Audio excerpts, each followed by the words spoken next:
You're watching 13 News at 6.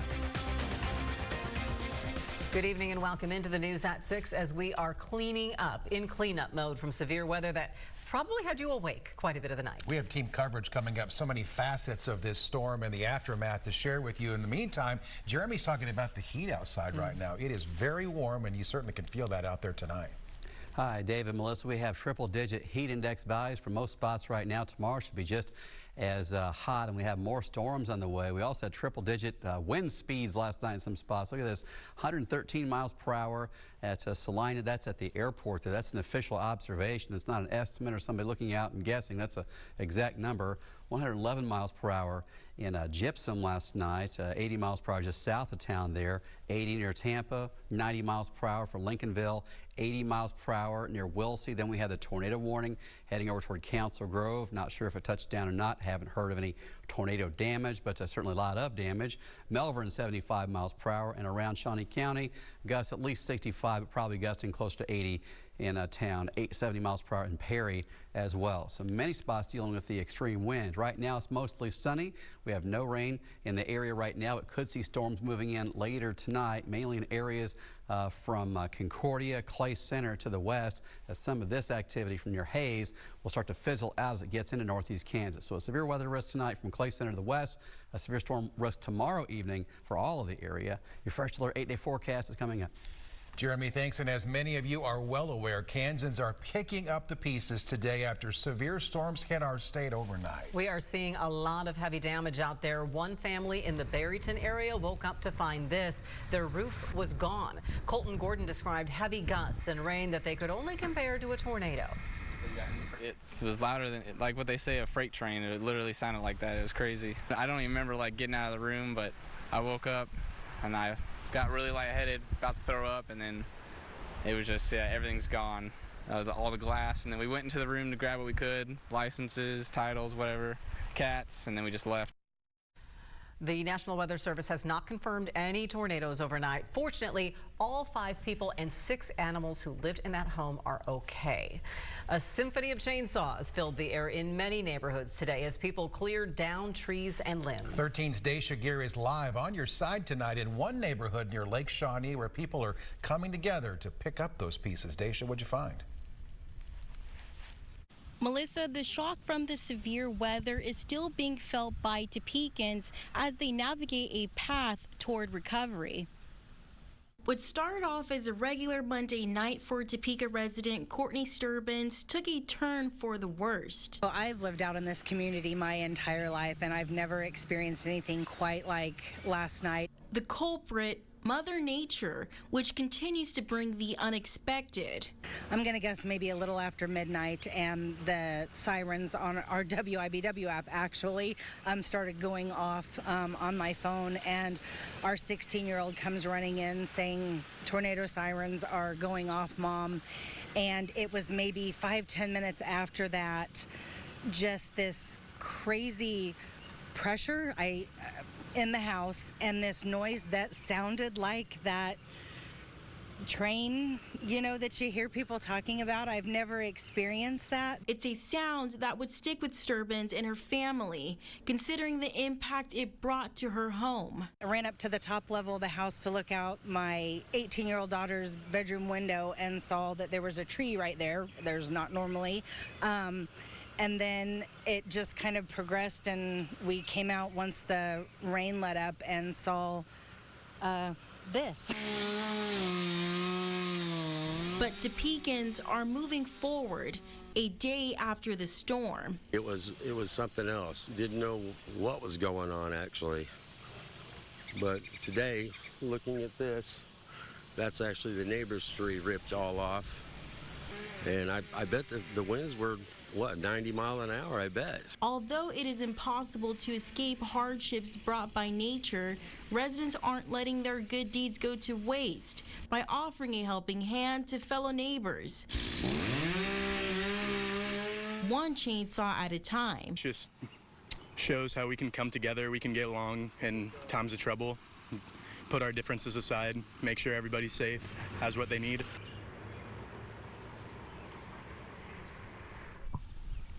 Go. Debris pickup services with the city and county crews are also underway. We will have a link on this story at WIBW.com on the requirements needed to pick up the debris left from the storm. But as of now, near Lake Shawnee, Daisha Gear, 13 News. A lot happening out there indeed, Daisha. Thanks. And storms also caused several power outages around northeast Kansas. 13's Carson Shea continues our team coverage with the latest on how Evergy is saying they are doing in getting power back on to the area. Carson, what does it look like? Melissa, utility crews expect to be busy for several days getting the lights back on. Evergy alone has more than 27,000 customers still without power. As you can see, they said they have about 75% of those who had been out back on as of about an hour ago. 16,000 of those are in Saline County, where at one point overnight, the whole city of Salina was in the dark. Shawnee County has about 6,200 without power, Riley County 2,000. Evergy spokesperson Gina Penzig says its crews and contractors will work around the clock. So we've made some good progress as far as getting power restored.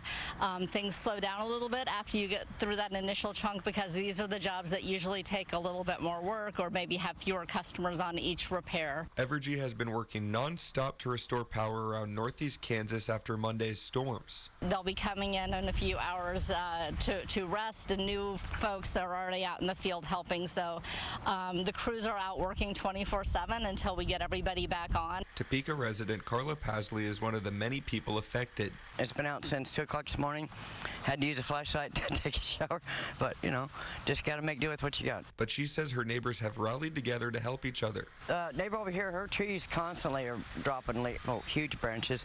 And yeah, the little girls from down the street, they came down and helped. We all sit there and sawed it all up and piled it up for her. But yeah, no driveway party today, guys, sorry. To stay up to date with power outages in the area, visit outagemap.evergy.com.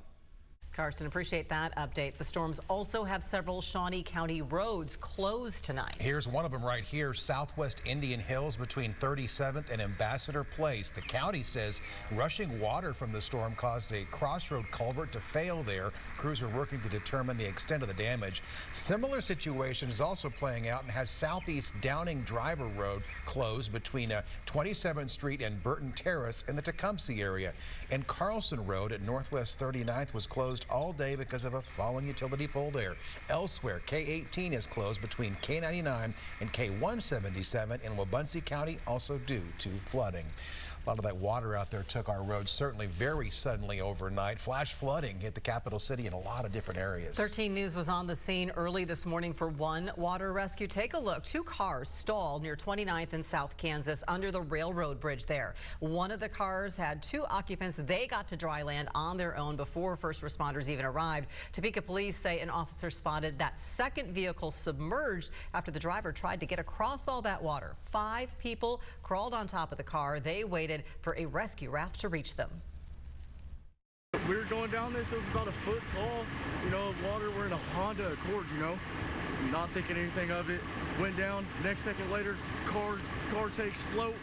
Next second later, we roll all the windows down, and we're on top of the car standing for about a half hour to maybe 45 minutes.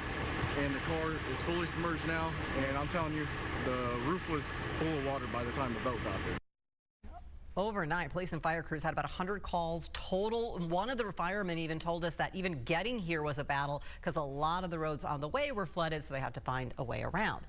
All that water, you see it on the roads, but there are plenty of cases where it gets inside to your basements and lower floors. A lot of folks posting about their trials and tribulations with that situation today. It can certainly be hard to clean up, as 13's Caden Baird learned as part of our storm coverage tonight.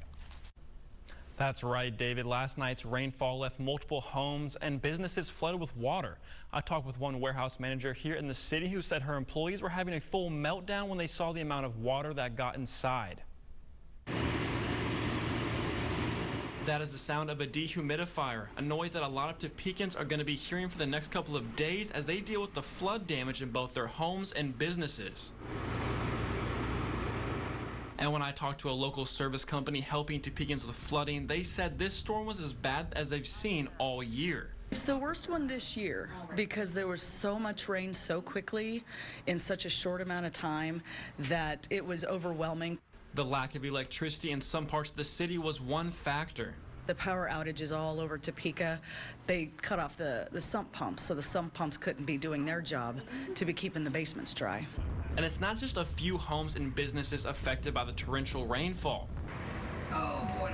ServiceMaster took over 100 calls just today in Topeka about flooding in homes and businesses, and they project 4 times that have been affected by the excessive water. Yeah, absolutely. Kristen Smith, an operations manager at a Topeka warehouse that flooded, said that it was a lot for herself and her employees to take on by themselves. And they were having a full meltdown on the phone. And when I came in, I just went, okay, we got to just start somewhere and move forward. Signing up for flood protection could save you thousands of dollars in damages. As the company we talked to, average cost of fixing flood damage is close to $6,000. It varies with every one of them, but on average, we run around $5,800 or so. Tips for keeping your house and business safe during floods include cleaning your downspout and gutters, installing a rain barrel, and planting natural water absorbers in your launch as a rain garden. A lot to consider, Caden. Thanks so much. A lot of water. And Jeremy's going to tell us more about some water that may be falling once again tomorrow night. Capper Foundation is also helping kids learn how to ride a bike. We'll take you to their annual session. Plus, a renowned actor is sharing a story of inspiration and purpose. You're watching 13 News at 6. Some Kansas kiddos are enjoying learning how to bike with the Capper Foundation this week. The organization's I Can Bike program invites kids with disabilities out to a 5-day program learning how to ride a 2-wheel bicycle. Capper says they hope the experience can teach participants about the different benefits of riding a bike, like increased confidence, exercise, and transportation. The I Can Bike program runs through Friday, and Capper's golf camp is coming up in October. What is it like to grow up with a famous mother who's also publicly and privately battling mental illness? Actor Sean Astin opens up about his life in the latest Hear Me, See Me podcast. The Lord of the Rings and Stranger Things star was in town last week as a guest of Advisors Excel, and he joined me for a longer conversation after we visited with local theater students. He shares how he reconciled experiencing physical and emotional abuse with the love and support he also felt. He also talked about why he is passionate about continuing his mother's advocacy. It's an amazing thing to feel like you are where you're supposed to be. And that is one of the greatest blessings I've ever had in my life, is that I most of the time feel like I'm where I'm supposed to be. Catch the whole conversation in the Hear Me, See Me podcast right after this newscast, 6:30 on WIBW+. That's our website, mobile app, and search WIBW on your Roku, Fire, or other streaming app. You can also listen wherever you get your podcasts. This is a good one. I told him about the podcast. He's like, well, how far away is the studio? Let's go do it. Yeah. So I really appreciate his time. Of course, his mother, Patty Duke, and his father, John Astin, as well, from the Adams family. We're talking about the potential for more severe weather, more rain even in the forecast this week. Just how much? Find out next in the First Alert forecast. This is 13 News First Alert weather. Very hot day. The heat index above 100 degrees for many of us. Last night we were tracking wind gusts of 100 miles per hour, worse in some spots. The highest gust we saw was in Saline at 113 miles per hour. Then we got to Gypsum where it was 111 miles per hour. Moving a little farther to the southeast, near Tampa, 80. Lincolnville, 90 mile per hour wind gusts last night with the severe storms. Marion had an 80 mile per hour wind gust. Harrington, 60, but I saw a video from Mike Sharua storm chasing over there. It was well over 60, probably closer to 80. Wilsey with 80. Burdick, 77 miles per hour. We had the tornado warning around Council Grove, and watching it live last night, we did have a funnel cloud that was showing up on our weather camera there on the east side of town. You could see it kind of go right over Council Grove, and I don't think it touched down, but we don't have any confirmation that it did, but it was a funnel cloud. 75 Melbourne. Getting up toward Shawnee County, we had official reports of 65 and 66, but no doubt it was much higher than that in some parts of town. And over in Perry, 70 miles per hour. Lawrence had an official gust of 60 miles per hour. So widespread extreme wind, and those are just the official reports. I have no doubt that many of you saw numbers higher than that, close to some of those reports with values that were higher. I have no doubt about that at all. And we also saw the extreme rain with many spots of 3 to 5 inches within 30 miles of I-70. Many of us had that kind of rainfall last night. West side of Topeka now, hot, sunny. That's the Midland Exterior Sky Camera Network. In Emporia, sunny, hot. Washburn University sponsors the Emporia camera, of course, and it's a hot day everywhere. 93 in Concordia, 91 Salina with a heat index in the triple digits in most spots right now. Still strong winds. Now, we do expect to see at least some storms tonight, but they probably won't get farther than maybe Clay Center or Abilene. The severe storm watch, the National Weather Service, extended all the way into Washington and Clay counties because of these storms that are in their haze right now. They'll continue making their way eastward. Now, they should start to lose their intensity after the sun sets, so timing is similar to yesterday. The position is similar to yesterday, but this will likely lose its intensity after sunset. Last night, the storm still certainly did not. So there's storms at 8 o'clock. By 9 or 10, we've got the storms getting into Clay Center, Washington County, probably not severe or at least weakening rapidly at that point. So I can't guarantee that we won't have severe weather across northeast Kansas tonight, but very likely these will lose their intensity as they come in. So a chance of severe storms mainly west of Manhattan, 76 for an overnight low, very warm.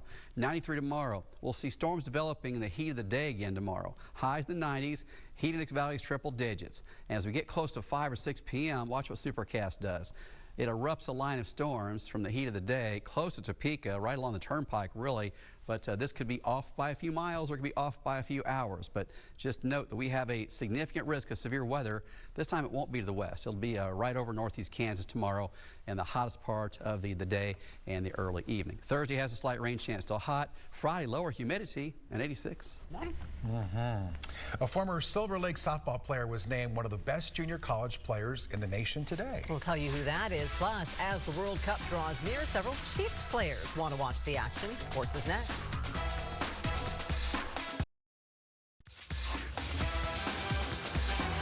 This is 13 Sports. The Kansas City Chiefs host the Denver Broncos in 97 days to open the 2026 NFL season. But a week from tonight at Arrowhead Stadium, now called Kansas City Stadium, it'll be Argentina and Algeria in the World Cup. And one Chiefs player in particular is excited to have some of the best soccer players in the world right here in Kansas City. Chiefs kicker Harrison Butker, known for his game-winning field goals, grew up on the soccer pitch. The Georgia native played competitive soccer from age 3 until his senior year of high school. His favorite soccer player is Cristiano Ronaldo and hopes Portugal can make it to the quarterfinal round so that he can see him play at Kansas City Stadium. Hopefully, if Portugal and Argentina are playing, isn't there a chance for what the quarterfinals?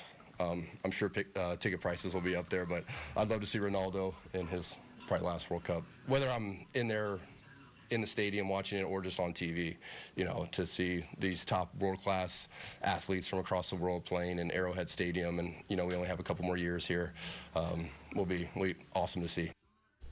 Butker says he also watched Lionel Messi play with Inter Miami several years ago in Kansas City.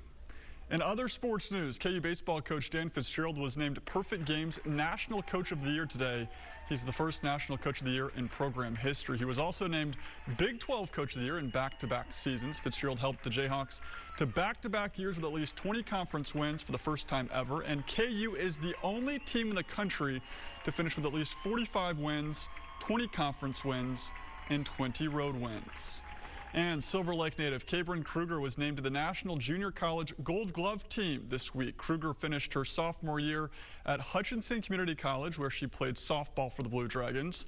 The two-year starter is off to Pitt State to continue her collegiate career. Kruger earned second-team all-conference honors this season. She was named an All-American as a freshman last season. That's a look at sports. We'll see you at 10.